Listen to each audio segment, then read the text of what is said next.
கர்த்தராகிய இயேசு கிறிஸ்து நாமத்தில் உங்கள் அனைவருக்கும் இந்த கால வேளையில் வாழ்த்துக்கள்.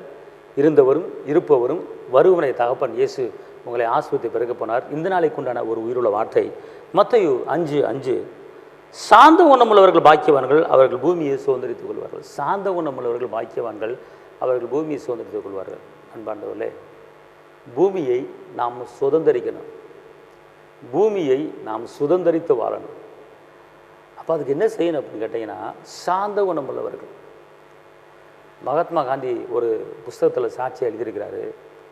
அவரை பேட்டி எடுத்தாங்கன்னா, இப்படி ஐயா நீங்கள் இந்த இந்திய நாட்டுக்கு சுதந்திரம் வாங்கினீங்க, எந்த வகையில் வாங்கினீங்க, அகிம்சையில் எப்படி சுதந்திரத்தை வாங்கினீங்க அப்படி கேட்கும்போது அவர் சொன்னாராம், நான் பைபிள் படிச்சுக்கிட்டு இருந்தேன்.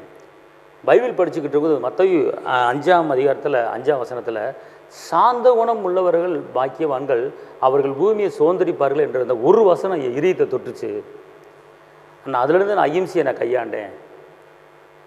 போராடக்கூடாது, கத்தி எடுக்கக்கூடாது, நம்ம அகிம்சையில் போராடி பொறுமையாக நம்ம இந்திய நாட்டுக்கு சுதந்திரத்தை வாங்கணும்னு சொல்லி அதுக்கப்புறம் தான் உப்பு சக்தியாகிறாங்க அமைதியாக அவர் போராடினார். பார்த்துக்கொள்ளுங்க, காந்திக்கு வெள்ளைக்காரங்க சுதந்திரத்தை கொடுத்துட்டு போயிட்டாங்க இந்திய நாட்டுக்கு. சரிங்களா? அப்போ காந்தியடிகளே சொல்கிறாரு, நான் இந்த வசனம் தான் என் இதயத்தை தொட்டது, இந்த வசனத்தைப்படி தான் நான் நடந்தேன், அதனால தான் எனக்கு இந்திய நாடு சுதந்திரத்தை வாங்கி கொடுத்தாரு அப்படின்ற.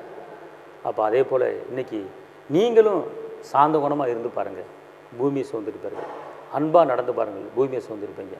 கர்த்தர் அப்படிப்பட்ட ஒரு காரியத்தை செய்ய போகிறாரு. உங்களுக்கு நான் செபிக்கிறேன். தேவனுக்கு மகிமை உண்டாவதாக. தகப்பனே இயேசுவே, நன்றியோடு துதிக்கிறேன், ஸ்தோத்திரிக்கிறேன். இந்த நாளில் உடைய கிருபை கடந்து வரட்டும், உடைய பலன் கடந்து வரட்டும், உடைய அற்புதம் கடந்து வரட்டும், அதிசயம் கடந்து வரட்டும்.